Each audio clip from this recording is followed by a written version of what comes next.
नमस्कार. ज्या मुलांनी आमची TAIT या नावाने ओळखली जाणारी ऑनलाईन शिक्षक अभियोग्यता आणि बुद्धिमत्ता चाचणीची परीक्षा दिलेली आहे, ते अनेक दिवस वाट बघत होते की कधी आपलं पवित्र पोर्टल या नावाने जे पोर्टल ओळखलं जातं ते ओपन होणार. आणि ती प्रतीक्षा आता संपलेली आहे. आजपासून पवित्र पोर्टल हे मुलांना त्या ठिकाणी त्या पोर्टलवर जाता येईल आणि त्या ठिकाणी त्यांनी जी माहिती सुरुवातीला भरलेली आहे ती त्यांना पुन्हा एकदा सेल्फ अटेस्टिंग ज्याला आपण म्हणतो की पुन्हा एकदा ती प्रमाणित करायला लागेल. आणि ही प्रमाणित केल्यानंतर त्याच्यानंतर जी भरती आहे ही दोन प्रकारची भरती आहे. एक जिल्हा परिषदेच्या शाळांमध्ये ज्याला आपण शासकीय विद्यालय म्हणतो, त्याच्यामध्ये जिल्हा परिषद आहेत, म्युन्सिपालिटीज आहेत, कॉर्पोरेशन्स आहेत, त्याच्यामध्ये होणारी भरती ही तुमच्या मिळालेल्या गुणांनुसार होणारी थेट भरती असते. याच्या गुणांबरोबरच आरक्षण हा मुद्दा असतो. वेगवेगळे विषयांचा जो आपण प्राधान्य दिलेला आहे तो विषय असतो. आणि हे केल्यानंतर ही जी मेरिट लिस्ट असेल त्यांनी थेट तुम्हाला तुमच्या जागा निवडता येतील. शासनाची अपेक्षा अशी आहे की शिक्षक हा एक अतिशय पवित्र पेशा आहे आणि त्याच्यामुळे मुलांवर पूर्ण लक्ष केंद्रित करून त्यांचा अभ्यास घेतला पाहिजे. त्याच्याचबरोबर शाळेमध्ये आपली नेमणूक होते त्या शाळेवर, त्या गावावर आपल्या सर्वांचं प्रेम असलं पाहिजे आणि त्या दृष्टीने आपण जी शाळा सिलेक्ट कराल तिथल्या मुलांची येणाऱ्या पिढीची जबाबदारी ही तुम्हा सर्वांवर असणार आहे. आणि त्याच्यामुळे आपल्या चॉईसचं की आपल्या पसंतीचं ज्यावेळेला तुम्ही शाळा निवडाल त्यावेळेला तुम्हाला पूर्णपणे समर्पितपणे त्या शाळांसाठी, त्या विद्यार्थ्यांसाठी काम करायला लागेल. ही गोष्ट आपल्याला निश्चितपणे मनामध्ये बिंबवून घेतली पाहिजे. ज्या खाजगी शाळांमध्ये जे लोक जाऊ इच्छितात त्या ठिकाणी ह्या ज्या अनुदानित शाळा असतात त्यांना दोन प्रकारचे निर्णय घेता येतात.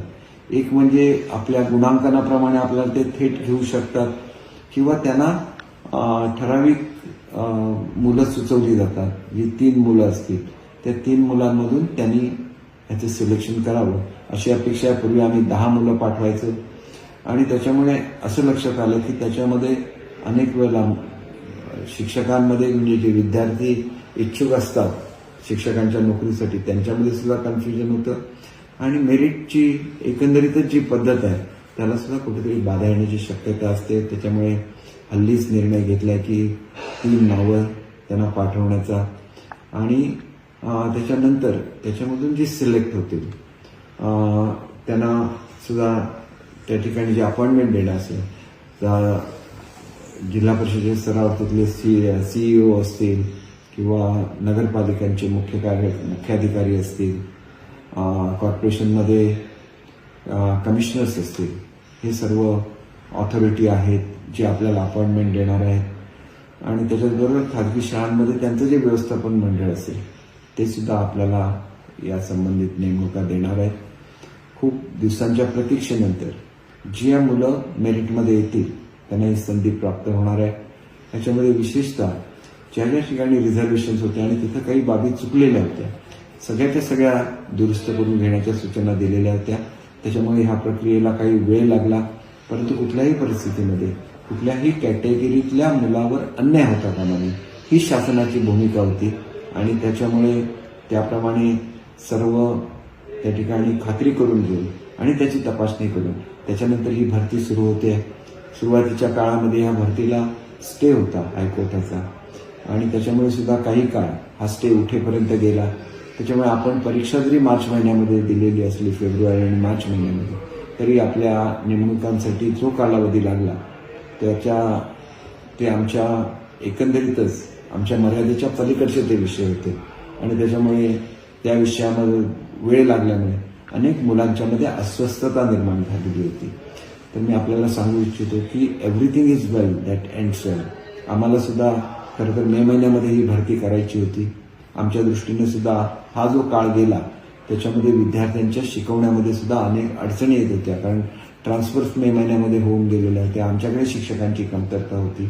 हा सगळा बॅकलॉग तुम्हाला भरून काढायचा आहे, अधिक लक्ष आपल्याला द्यायचं आहे आणि लवकरच शिक्षक दिन सुद्धा येतो. अत्यंत पवित्र असा पेशा आपण स्वीकारलेला आहे. याच्यामध्ये समर्पण फार महत्त्वाचं आहे. विद्यार्थ्यांचं जीवन आपल्याला घडवायचं आहे, येणारी पिढी आपल्याला सक्षम बनवायची आहे आणि त्या दृष्टीने आपण सर्वजण अतिशय मेहनतीने आणि त्याच्यामध्ये पूर्ण लक्ष केंद्रित करून आणि समर्पणाची भावना ठेवून या सर्व विद्यार्थ्यांना उत्कृष्टपणे शिकवाल याची मला खात्री आहे आणि त्यासाठी मी आपणा सर्वांना मनापासून हार्दिक शुभेच्छा देतो. महाराष्ट्राच्या इतिहासामधली ही सर्वात मोठी भरती आहे, जिथं पहिल्या टप्प्यामध्ये 30,000 आणि दुसऱ्या टप्प्यामध्ये आधार व्हेरिफिकेशन झाल्यानंतर जवळजवळ 50,000च्या आसपासची भरती ही संधी मुलांना मिळते. आणि हे संधी मिळण्यामध्ये महाराष्ट्राचे मुख्यमंत्री आदरणीय एकनाथजी शिंदे साहेब, उपमुख्यमंत्री आदरणीय देवेंद्रजी फडणवीस साहेब, दुसरे उपमुख्यमंत्री आदरणीय अजित पवार साहेब या सर्वांचाच आणि विशेषतः ज्याला या भरतीला परवानगी मिळाली त्याला शिंदे साहेब आणि फडणवीस साहेबांनी खूप निर्णय मोठा असा घेतलेला होता. आणि केवळ माझ्या खात्याची नाही तर सर्वच खात्यांची भरती करायचा निर्णय आपल्या महाराष्ट्र शासनाने घेतला. नवीन आता झालेले उपमुख्यमंत्री आणि अर्थमंत्री अजित पवार साहेब यांचं सुद्धा पूर्ण सहकार्य हे आम्हा सर्वांना लाभलेलं आहे. त्याच्यामुळे सर्वांचेच मी मनापासून आभार मानतो की केवळ तुमच्या भरतीपुरतं नाही तर जे शिक्षक टप्पा अनुदानावर होते त्यांच्यासाठी मोठा निधी हा त्यावेळेला मला मुख्यमंत्री उपमुख्यमंत्र्यांनी जवळजवळ 1100 कोटी रुपयाचा उपलब्ध करून दिला. त्याच्यामुळे त्यांना न्याय देता आला. आपण ज्याला शिक्षक म्हणून या ठिकाणी रुजू होत आहे त्यावेळेला पहिल्यांदा आपल्याला शिक्षक सेवक म्हणून काम करायला लागेल. पूर्वीच्या काळामध्ये 4,000, 6,000 आणि 8,000 एवढ्याच मानधनावर शिक्षक सेवकांना काम करायला लागायचं.